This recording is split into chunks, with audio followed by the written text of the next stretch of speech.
Hey guys, so for your second flip video, we're going to be looking at the 5 themes of geography. So first, you have to know the 5 themes of geography, which you read about yesterday in class. So just as a refresher, the 5 themes are location, place, human environment, interaction, movement, and regions. So the first theme, you have location, and there's 2 different types of location, one being absolute location and the other being relative location.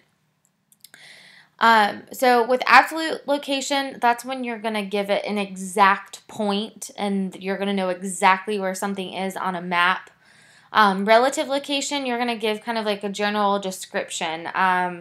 Like if you were to describe where Costco was, with absolute location, you would say it's at 123 Six Forks Road. With relative location, you would say, well, Costco is across the street from the Applebee's, to the right of it, and then in front of it, it's across the street from the BP and McDonald's. So to practice finding the location of things, I want you to type these coordinates in. They're also on your notes, into Google Earth, and I want you to write down the answers to what those 3 locations are. So here you're going to pause the video and go to google.com/earth and look up those 3 locations. So the answers are, the first ones are the Great Pyramids, the second one is the Great Wall of China, and the third is the Taj Mahal. Moving on to the second theme, place. So this is when physical and human characteristics that distinguish one place from another. These help provide clues to understanding the nature of places on Earth. So in a minute, once we get done with our notes, I'm going to have you turn and talk to a partner. So first, I want you to write a description of the place without using a name or without naming a place in Raleigh that is known and easily described to your partner. Then exchange descriptions with your partner. Afterwards, I want you to think about whether or not you and your partner can identify the place from its description alone and what makes one description easier or harder to guess than the other.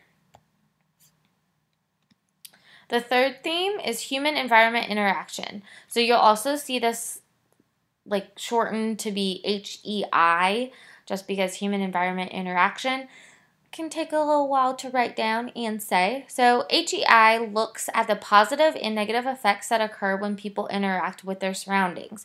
So some things to consider are, what are ways this occurs every day, what seasonal activities impact the environment, and what can we do to reduce the human impact on the environment. Also, you can take a second to pause the video and answer the question under the theme 3 on your notes. Theme 4 is movement. It is important to understand why people move from one location to another and how products, information, and ideas move around the Earth. So, movement is often determined by 2 factors. First, you have push factors. These are factors that drive a person away from their current location, like war, poor economy, unstable government. Then you also have pull factors. Factors that attract a person to a new location, stronger economy, or a stable government. So, a movement case study that was done is the Lost Boys. The Lost Boys of Sudan are a group of youth who fled civil war in their native country. They spent a decade growing up in a Kenyan refugee camp, and where they eventually resettled in the United States. So there are 2 5-minute videos I want you to watch. They are under, if you go to the other section of the Weebly, under Unit 1, the 5 themes of geography, the links to the 2 videos are there. I want you to watch those 2 videos and then fill in the chart on your notes. So the last theme is region. A region is defined as an area in the Earth's surface that is defined by certain unifying physical, human, or cultural characteristics. Geographers compare regions to each other and compare specific regions that have changed over time. Some examples of a region are grasslands, deserts, rainforests, mountains, polar regions. I'm sure you can think of some other regions, and we will discuss these as a class. So that's it for your second round of flip notes. Make sure if you missed anything or didn't get a chance to go to Google Earth or watch those videos before you continued, to go back and watch those videos and check out Google Earth. It's really cool to see the location.